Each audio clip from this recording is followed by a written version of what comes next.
आज विधान भवनमध्ये विधान परिषदेसाठी निवडणुकीला सकाळपासून सुरुवात झाली असून आतापर्यंत जवळपास 261 आमदारांनी मतदान केल्याची माहिती मिळत आहे।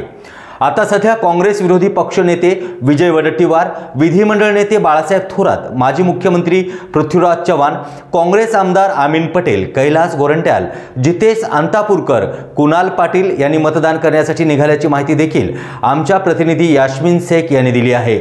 आज हे मतदान प्रक्रिया संध्याकाळी 4 वाजेपर्यंत चालणार असून 8 वाजण्याच्या आत विधान परिषदेचा निकाल लागणार आहे अशी माहिती देखील मिळत आहे। तर काँग्रेसच्या सर्वच म्हणजे 37 आमदारांनी आज मतदान केलं आहे। त्यानंतर काँग्रेस आमदार कैलास गोरंट्याल यांनी शायरीच्या स्वरूपातून आपल्या भावना मांडल्या आहेत।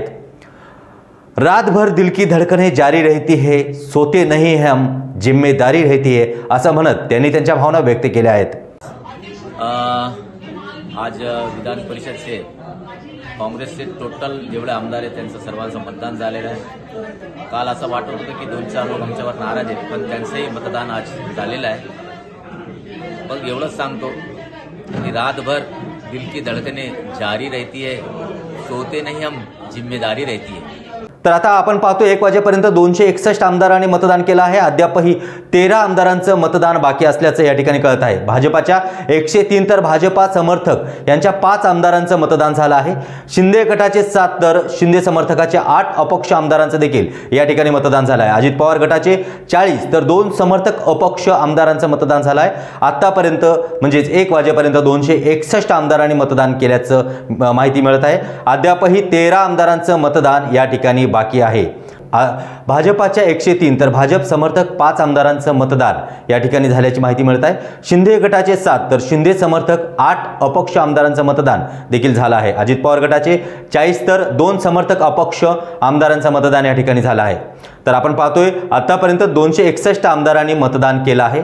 म्हणजेच दुपारी 1 वाजेपर्यंत सर्वपक्षीय मिळून 261 आमदारांचं या ठिकाणी मतदान झाल्याची माहिती या ठिकाणी मिळत आहे। आपण त्याचबरोबर पाहतोय की मतदानासाठी तुरुंगातून आलेले भाजपाचे आमदार गणपत गायकवाड हे सध्या वेटिंगवरती असल्याची माहिती देखील मिळत आहे। विरोधकांच्या आक्षेपानंतर गायकवाडांना तुर्तास तरी मतदानापासून रोखलं गेलं आहे। केंद्रीय निवडणूक आयोगाचा निर्णय येईपर्यंत गायकवाड यांना मतदान करता येणार नाही। गेल्यावेळी तुरुंगात असताना अनिल देशमुखांना नकार, मग गायकवाडांना सुटका असा प्रश्न या ठिकाणी विरोधक विचारत आहेत। भाजपाच्या पंकजा मुंडे आणि ठाकरे गटाच्या मिलिंद नार्वेकरांमध्ये 20 मिनिटाची चर्चा झाल्याचंही या ठिकाणी कळत आहे।